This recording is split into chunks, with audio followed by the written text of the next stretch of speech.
Good morning. Good morning and welcome to Magic in Mind. My name is Maggie Rose Cunningham and I am here with you today. We are exploring the path of the sage. So one of the 5 pathways of the magical self, the path of the sage. And I'm going to be exploring why it is that sages are anything but boring. And the reason I brought this up is because sages can self-identify as being, they can be a bit apologetic when they find out, well, sage is my strongest magic. They say, oh, sorry, but sage is my strongest magic. So as you arrive, I'd love for you to pop in the chat box. Do you like reading, first of all? Do you like reading? We might think about this as being some of the sort of stereotypes of what it means to be a sage. And I can see that people are slowly gathering.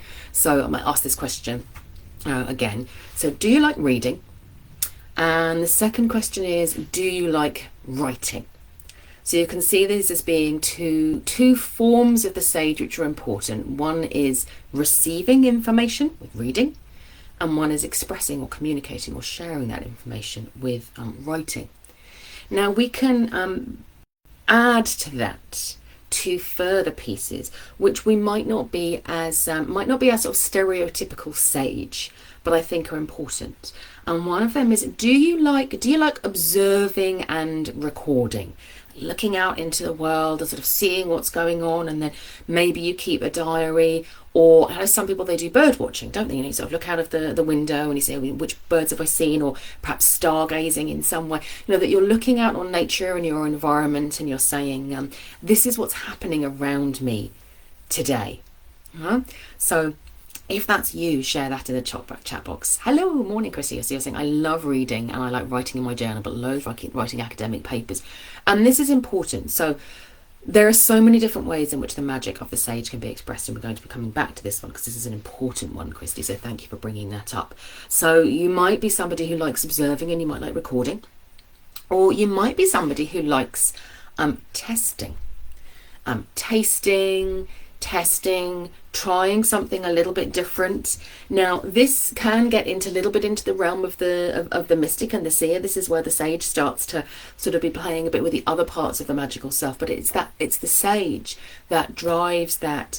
Is this right? Is this does this taste as it should do? Can the pastry puff any higher? So the mystic might say, oh, I think that it could get bigger, but it's the sage that does that bit of saying, oh, well, what ingredient would I need to increase? Which one should I try in order to make the pastry rise higher, or to move this plant from this wall to this one to see if it thrives better in the sunlight? And the sage will write that down and pass it on. So they're incredibly important in this sense. This is part of the magic of the sage that we all need in the world, because a mystic might be, popping plants left, right and centre. I'll try this, and I'll try this, and I'll try this, and I'll try that. And the plants just continue to die because they totally forget where it was that they put the plant that thrived really well and which species it was. And the sage does all of those bits of saying, okay, we're going to run a test, and I'm going to remember all of these things. And so we get this idea of, I think this is where sages can sometimes start to feel like, but the other parts of the magical self, they're all, like sexy and out there trying new stuff and being all wild, fireworks flying and things like that. And I'm a bit boring because, I'm there recording things and trying them and being patient and tenacious and all of the above. So one of the questions that I've got for you to ponder is this. Have you ever been with a child when they spoke their first word? Have you ever been like really in that lucky position where you've been with a child when they've spoken their first word, and the sort of wonder that comes from that? Do you actually know what your first word was? Did your parents ever tell you what your first word was? I think mine was mama. I wasn't the most exciting of babies. Maybe I was a sage baby, but my brother's, funnily enough, was Rule Britannia. Can you believe it? And that was because I and my mother and my sister, we would sing Rule Britannia to him every time his nappy was changed. It was like his cue. Let's stay still. He's going to be so like, I can't believe you shared this. And one day we didn't say it, so the little words popped out of his mouth. Rule Britannia. I mean, how cool is that? I have no idea why it was that I think it was just a jolly song and my mum chose it because we would all leap up and down, Rule Britannia. You know, I'll stop doing that now. But but that amazement at the first word, you know, if you know your first word. How about watching a baby when they're reaching out for experiences? So they might be reaching to grab something, and then what do they do with it? Well, anything that the baby can grab hold of, it goes straight in the mouth, doesn't it? Oh, what is that? I'm going to try that. Whatever it is, however disgusting. Sometimes you get the look of the baby's face when they're first eating and they find their first thing that they're really like, oh, what is that? What have you just given me? Are you trying to murder me? And there is a wonder there. And the thing with the words, with the first words is, you know, not that I'm sure that you're not absolutely just gobsmacked by the brilliance of the words that I'm speaking out right now, but you're not thinking, wow, she spoke an amazing word, she spoke a word, isn't that because it's around us all of the time. This particular form of the magic of the sage is around us all of the time. Because it says, I've been with all three of my children when they spoke their first word, and my first word was probably help. Oh, bless you, bless you. But there is a magic. There is a magic around words that we have forgotten because we're using them all of the time. But animals aren't using them all the time. They're communicating. Don't get me wrong. They're absolutely communicating. That's still part of the sage. But they're not using words. This is an incredibly powerful and potent form of magic. And not only can we use them to speak, we can obviously use speak. We can use them to write. Yeah? We can send messages to each other across time and space with the power of the word. It's an incredibly powerful, magical force that we have forgotten because it's all around us. But it doesn't mean that it's not really important, and it doesn't mean that it's not really, really powerful. And then this second piece around the power of the sage is, I think, one that sometimes we can forget. So the mystic will be out there going, what if? You know, they're always asking, what if, what if, what if, when they do that. That's not the sage. The sage isn't going, what if something else appeared in front of me for me to taste right now? The sage is going, I'm going to lick and put my little baby gums around everything that's around me because I want to taste the world. You know, it's such a powerful drive to understand the world and to start to make sense of it. Now, and we can forget that. And the word sage, if we trace back linguistically the word sage, it is very connected to the word taste, to the word for taste as well. So this idea of tasting the world, of savouring the world, is very, very important for the sage. So I wanted to bring out some sages that are there and present for me within the Northern tradition, so that we can start to be clear on how important sages are and how present they are in I'm obviously using Northern tradition. You can look at any other form of, there's so many myths that we can call on, and so many deities and spirits that we can call on and look and say, where is the power of the sage? Where are they demonstrating that to us? So we've got Odin. Now, not only is he does he birth the runes that we are using now to speak into the world, very mystic of him, but then he creates them. So he creates one of the incredibly powerful and potent forms of magic of the sage. But he also has his two ravens, Hugin, which means thought, and Munin, which means memory. And both of these are the domains of the sage. So the sage is thinking and processing, and there's the realm of the intellect. The seer has the intuition and the instinct. The sage has the intellect, and they are curating memories. And they're not just curating memories, very much responsible for sort of the conscious mind, what's happening in the conscious mind. The partnership between the sage and the seer is absolutely vital. It tends to be cut off a little bit in our society now because they distrust each other, or either you're an intuitive person or you're an intellectual person. Really? Do we really think that? No, we can actually bring the two together. But this is the realm of the sage and the tending of memory. And it's not just memory that is inside, it is memory that we share out into the world as well with the expression. So the sage receives and processes, hopefully works with the seer to do that as well, if they're using their magic properly, and then they express that out into the world. We have Mimir. It's a great giant, said to be, we have the well of weird, which is where the Nornir, which we'll mention in a minute, reside, and then there's a well further down on the tree, which is called Mimir's the well of Mimir, and he's said to be the god of memory. And Odin puts his eye under Mimir's in order to access more wisdom. So we have this whole accessing and curating wisdom that comes through with Mimir. Saga. So Saga is a goddess, sometimes said to be an aspect of Frigga, Odin's queen, sometimes said to be a goddess in her own right. And she is a goddess of history, literally the word saga comes from her, but she's also a goddess of poetry and of seership as well. So she embodies that bringing together of the sage and the seer. And Odin is said to visit her every morning, and they talk, expressing to and fro about what's happening out there in the world. I'm always reminded of Peter Ustinov. There's a lovely quote from him. He said, "I love being interviewed because that's how I get to know what I think." Now, I really love that, and I think that sort of Odin and Saga, maybe part of her job might be to sort of draw that out of Odin a little bit, as well as to share what she knows. So we have Saga, with her lovely hall, Sopverbeck. We have Loki. Now, you might be thinking, Loki? Really? What's he got to do with the sage? But Loki is a master of words, He's a wordsmith.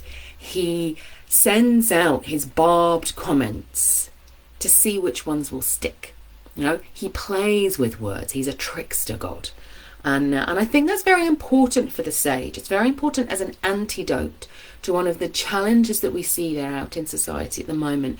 I would say there is a dominance of one particular form of sage energy out there in the world at the moment, which Christy, you've already alluded to.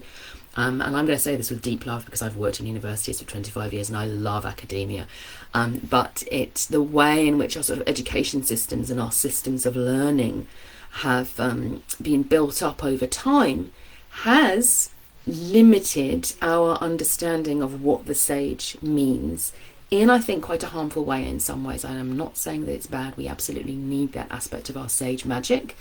But it's also looking at how can we expand that and broaden that. Yeah, I agree. Loki is much wiser than he's given credit for. Yes, I think so too. I think imagine a god of wisdom who doesn't care whether he's liked or not. Doesn't need to be like Odin. He's got the throne. He needs to be in charge and things. Loki, he's a free agent, isn't he? As long as Odin's his mate, he's pretty much okay. Obviously, that doesn't always work out for him, but he can do things that Odin can't in that sense, particular form of sage wisdom in that regard. I mentioned the Nornir. So the Nornir are said to carve the runes into the world tree, to cut and carve fate. And so they are reading the flow of fate, what's happening, what's going on right now, what are the stars doing, what karmic forces, if you think about weird, are flowing through, and what do those mean in terms of what needs to happen next. And then they carve the runes into the world tree and they fix aspects of fate because of that. Now, that's a big piece in its own right, and we're not going to look at that today because that's a whole other live and probably multiple lives for us to deal with that. But they are using their sage wisdom through the cutting and the carving of the runes, through the writing of the worlds. And then we also have, I wanted to bring out the vulva. So the vulva are seeresses. We might think about them as being seers, but they're also curators of memory. So we're told that quite frequently the gods in particular will go and they will invoke the ancient dead spirits of the wise vulva, and they will ask for prophecy. And prophecy also often comes through in equal measure with memory. So the vulva will say, this is how this happened and this is how that happened. And they will also test the people who are coming to speak to them. They will say, I need to know that you're worthy of this knowledge. So they will ask questions. So you get this questioning backwards and forwards, sort of proving of knowledge. I'm a wise sage. So whatever the seer then offers is offered to somebody who is wise. And the person who is asking the vulva will also check the trustworthiness, let's say, of the seer. So we can see that the sage and the seer were supposed to operate together, in our wise ones. It wasn't supposed to be I'm just a sage or I'm just a seer. They could be both in that sense. Now, what I also want to do is to bring in at this point, let's say, the more historical figures. And I say that loosely because we have so little information. So much has been obliterated from, the Midgard about the people who would have been considered to be perhaps like the sages in the northern tradition ancestral lines. So we would have the Celtic bard, we'd have the Norse would be the skald, and the Anglo-Saxon will be the Sjop. I probably pronounced that really badly wrong. My Anglo-Saxon has defeated me for a moment there. SCOP. Someone who studied Anglo-Saxon literature more recently than me, please tell me, because it feels like I pronounced that terribly wrong. So they are considered to be figures that are often spoken about. Certainly we talked about them, as I said, I did Anglo-Saxon literature and Old English at university. It was a long time ago now, I'm going to admit it. But I did, and it was great. And there were these figures that were spoken about who would be said to go to the courts, the powerful halls of the Anglo-Saxon lords, of the Norse lords, and they would be asked to create poems or sagas that would contain memory. They would curate memory. So they would create stories about the families, the powerful families, that would then mean that their stories were passed down through history. Their memories were retained, and their names were sung in the halls for all time, through this act. And that was a form of incredible power. So this is the story that I was offered when I was at university, was of these figures who would be, sort of well paid, often attached to a particular court, one or the other. But that more recent writing has indicated that perhaps those people, being a skald or a scop, wasn't their primary function, and that they wouldn't have self-identified in that way. They wouldn't have come to the court and said, "Oh yes, I'm a Scot pillow. I will write an epic poem for you in one of the very, very complicated meters that were available to skalds and scops in those days." Absolutely beautiful, but very, very precise forms of poetic expression were available to them. But it's considered now more likely that they would have been considered to be statespeople. They might have been musicians, they might have been like politicians in a form that's probably different to the way that we would describe that now.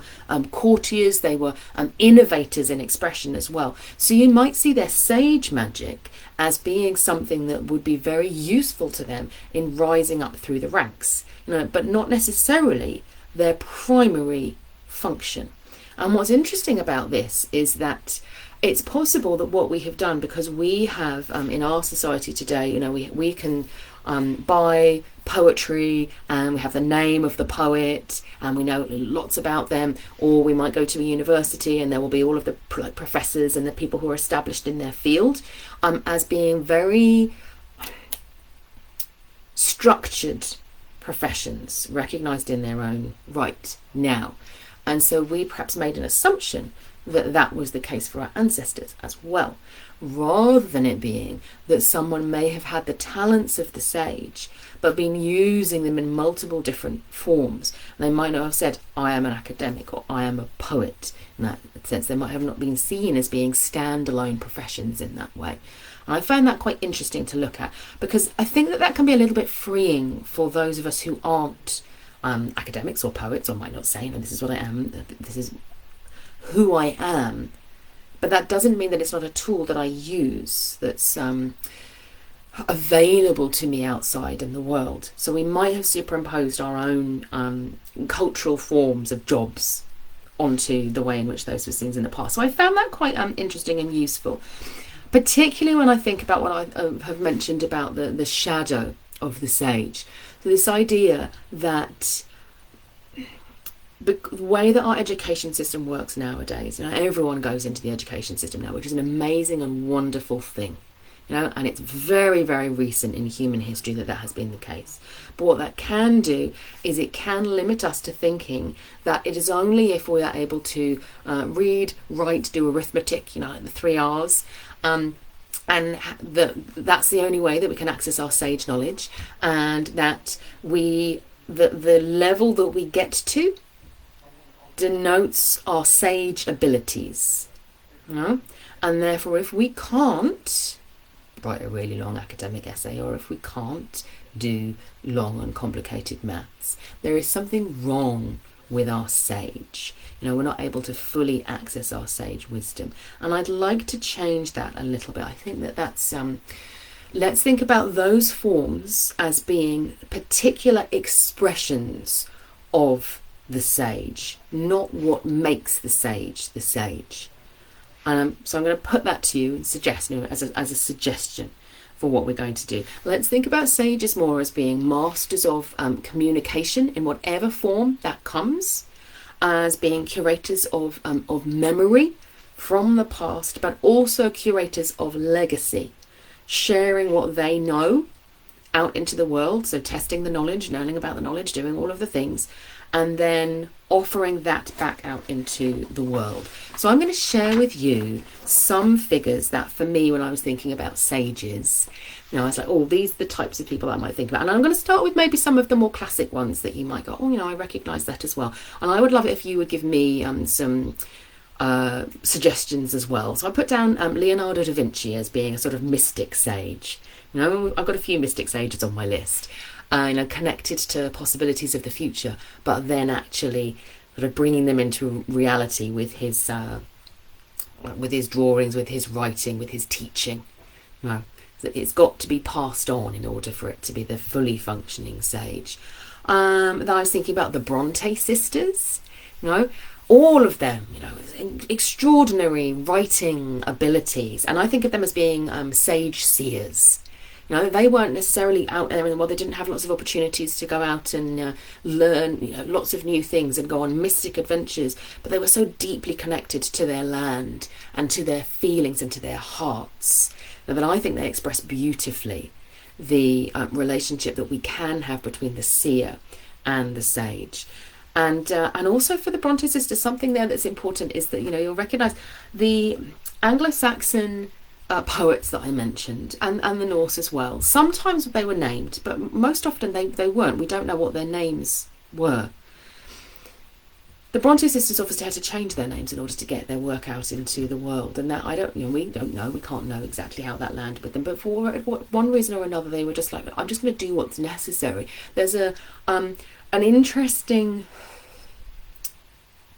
relationship with the ego here, because the sage is sort of the curator of ego in many ways. You know, who am I? These are the things I've written down about myself. What am I afraid of? What am I not afraid of? What do I like? What do I not like? The seer knows those things, but the sage curates them and makes them into a story about the self. Yeah, which is really what the ego is, isn't it? It's a story about the self that we can get very protective of. Seer, not so much. Seer's like, no, it's changing all the time, thanks very much. But the sage is like, I like to have things fixed. You know, and so our sage selves will do that. They will curate our ego, our sense of who we are and what we're doing out there in the world. But it's how it's done, whether it's done in a sort of humble sense of, it doesn't really matter how my work gets out there into the world and whose name it's under as long as it's out there.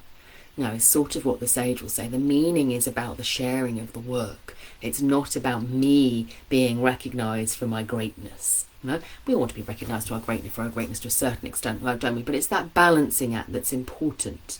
I think of Anne Frank, you know, writing her diaries and the legacy that she has left, that she had no idea that she was going to leave that legacy, but she wrote anyway. And I think this is an important part of the sage. It's that sense of I will express because I need to. Not because I want to be recognised and to be made all important, but because I need to. So I always think about her as being a really beautiful sort of embodiment of sage energy.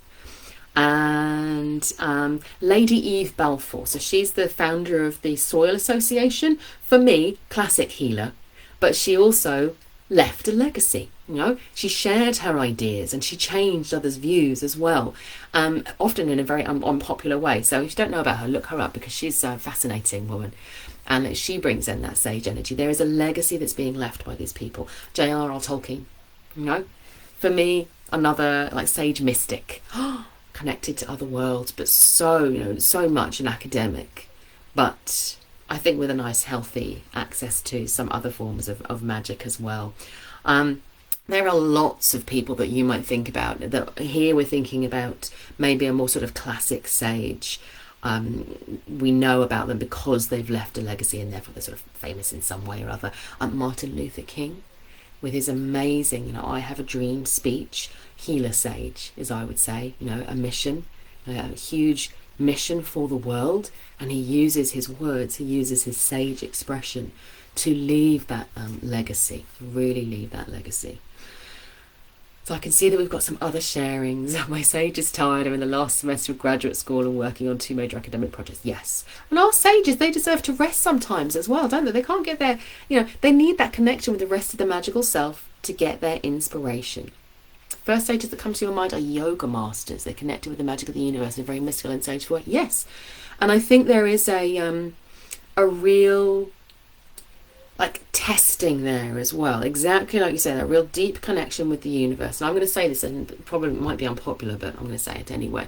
So I love the practice of the embodied runes. Embodying the runes, I find it beautiful, I find it wonderful, but it is in no way developed in the same way that a system of yoga has been developed over time. It just has not had the application of sage wisdom made to it. Those of us who are working with the runes in embodied ways, for me certainly it's a mystic path, it's a healer path, but it hasn't got enough substance behind it yet. We've got a very, very, again, they're quite fragmented, what we know about the way in which the runes may have been embodied and worked with through the body in the past. But it's a young, it's a young discipline, whereas yoga is totally, it's an ancient discipline. The sage, I really like some people, when we talk about discipline, we can think about it as being a disciple too. I really like that, because discipline sounds like, I'm going to beat myself, and it brings to mind the, all of the corporal punishment and stuff like that used to happen in schools. The discipline, you will have the discipline to do that, you will be disciplined, and we're just like, I don't want to be disciplined. No, that's the last thing that we want to do then. Whereas when you say, I am a disciple too, what is it that you're following? What is it that your sage is drawn to? Little baby, I am a disciple to tasting everything. It's just a drive, so where is your sage taking you? Where are they driving you? I'd like you to think about, in thinking about the sage and thinking about the magic of the sage, not just to think about people out there. And thank you very much, Christy, as well, for the example of the yoga there. Yeah, because a lot of my examples, not all of them, but a lot of them are literary examples, and that's just because I did English literature at university, and these are important, influential figures for me. But sages don't just operate through the written word; they operate through any form of expression that can be connected, where we can connect with another human being. Think about fan language. The ladies of the past who'd be hide behind their fans, and or the language of flowers, or so many different ways in which we can express. Renaissance art that would have within it incredible symbolism. All of these things are about the sage expressing out into the world and sharing and creating meaning, shared meaning, with others as well. So here are some of my personal sages. So think about people out there in the world who you might think, these are sages, that's famous sages. And then think about your personal sages. For me, I've got my nanny Iris. So I have recipes that she wrote when her handwriting was so beautiful, that she tried and she tested and she made for me. And when I make them, I think of her. It's just these visceral, just lovely memories. And I have the Tupperware, that she used as well. I have that, so I use that as well. And she taught me how to clean bone china with lemon juice and bicarb of soda. All of those types of little things that she taught me. And she used to tell me stories in the morning. I'd snuggle into bed with her and she'd tell me stories, which would give my mum and dad a break as well. They wouldn't have to get up at the same time. So she's definitely one of my sages. My mum is as well. She's curated 3 biographies. She's done her autobiography, and she did her mum's biography, my Nana Margaret, after whom I am named, and her brothers as well. So she's done that. She goes down. There's a really old horse trough at the end of our road, and she tends it so beautifully. It's all been planted up, and she puts the flowers in, and she's tested them, and she lugs these big watering cans all the way down the road, like multiple times, to keep this horse trough tended. And she's won a community award for doing this. And she didn't do it to win an award, she just did it because she was like, well, the trough, it looks terrible, it needs to be maintained, it needs to be looked after. And she runs walks all around London. She's been doing it for decades now with friends, like curating these walks, trying these different walks, and exploring and researching, and then sharing that with others. All of this immense like sage wisdom. It might be like small things, like my sister and I went and visited her in New Zealand, and she always puts her coffee grains over her plants in her garden, just, to sort of fertilise the plants, and it means it doesn't go down the plug hole. So I do that now as well, and I think of her when I do it. And I think, it's a sensible thing. It's a sage thing to do. Every single trainer I have ever worked with, who the training they have offered has landed, because that is sage knowledge. How do I offer something to somebody else in a way that is meaningful and impactful and means that they can do that for themselves, is sage knowledge. Teachers are sages, yes, but there are other sages as well. And every keeper of the memories of the dead, it's like they bring up the horse trough. Anyone who goes and tends their local graveyard, who reads the tombstones there, or does it when they visit somewhere else, anyone who goes and visits some historical buildings and then speaks the stories of those buildings, or takes the pictures and puts them and creates an album for their children that says, do you remember when we visited this place or that place? Sages can create memory, and they pass on wisdom. They are so important. Their magic is so important. So I'd like you to think about your sage legacy on the basis of the magic of the sage is any form of direct revelation, any form of experience that you receive, or any form of expressing of experience that is received and offered with love.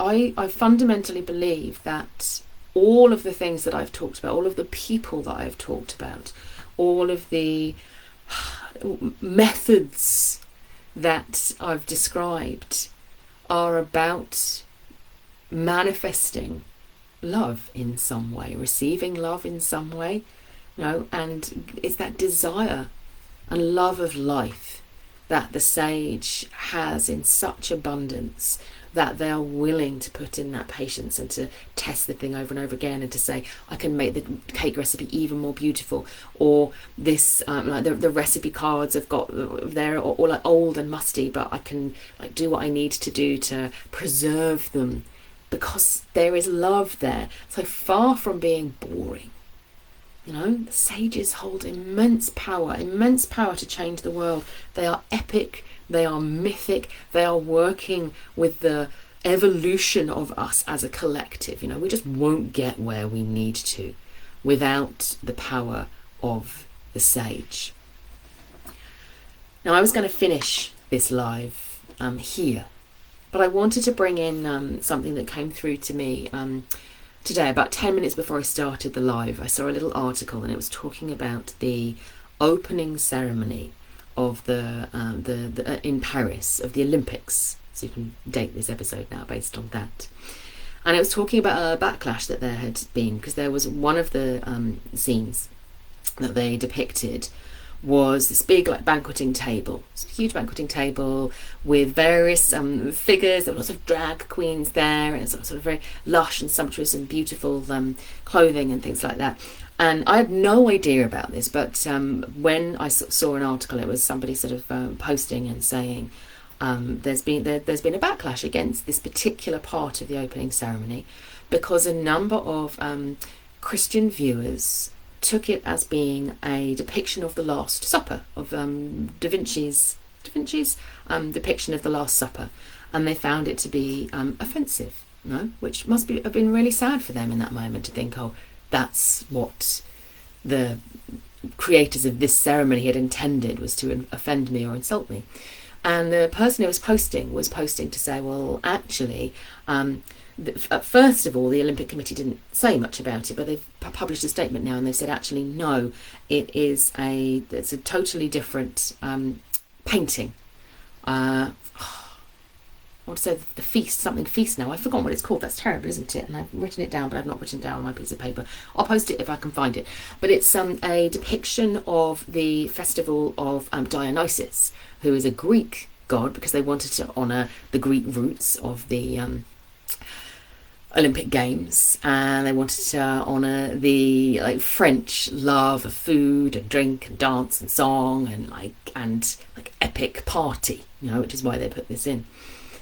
But what I found was interesting is that there was a little quote from one of the actors who had been part of that scene, and they said, I didn't really talk about it when the controversy came up, because I sort of thought that the controversy as well was part of the fun, because we get to play with what did it mean, and that's part of the fun as well. And I sort of thought about Loki there a little bit, that sort of being a little bit naughty and a little bit cheeky, and recognizing that we can do a great deal of damage to ourselves and others by needing to be in control of the meaning of the narrative, And I think about that, and part of the reasons why so many of us are wounded by the education system or sort of academia is because it has promoted competition and judgment and a sense of this is right and this is wrong, and if you are wrong, you are bad.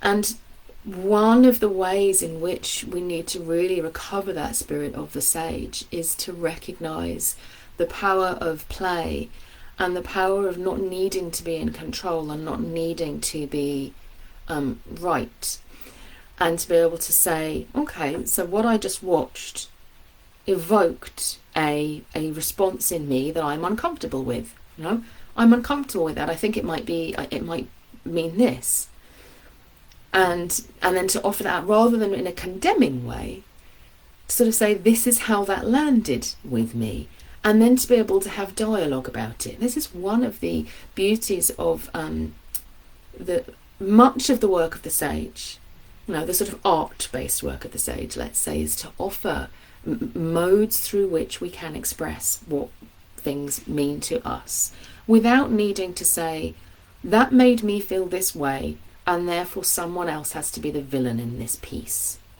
Someone else did that on purpose, And I think that the actor was sort of right in that regard. That people talk about that, don't they? They say that art transcends meaning in some way. It's an offering, and then the response is evoked within the person. And I think that is part of where the woundings of the sage can come in. Is that we have created cultures where the sage is used to judge others, rather than to invite them into self-expression and meaning making. It just inspired in me something to say. This is one of the woundings that we might experience in ourselves, is either that we've been wounded by the archetypal sage, the shadow of the sage that says you are wrong and you are not worthy and you can't do this, or because you can't do this particular part, you can't use this tool that sages sometimes use, you're not a sage. I say let's just not do that. Let's not do that. Let's say, even in the realm of science, where we're talking about deeply verifiable fact, which people gathered around a table with a man painted blue, could mean many things. But if we're talking about, physics, physics is a bad example, isn't it? So we're already getting into territories that we don't know. But yeah, the gravity, physical laws, all of those things about us. Even then, genuinely positive scientific communities will be testing and reassessing and redefining all of the times and validating and revalidating and trying again. And that is the spirit of the sage. It is not, I'm right, therefore you must be wrong. It is, let's explore this together. So that's my second piece there on the sage, a little bit of an exploration of the shadow self that takes us outside of the topic of looking at the excitement, the exciting powers of the sage. So thank you for joining me if you've been here live. If you are watching the replay, put hashtag replay. Please do answer the questions all through the live. Let me know how this lands with you. Let me know, are you a sage, or do you want to raise your sage up a little bit? What's your relationship with your sage? I'd love to hear from you as to how this lands with you. Love and blessings to you all, and I will see you very, very soon.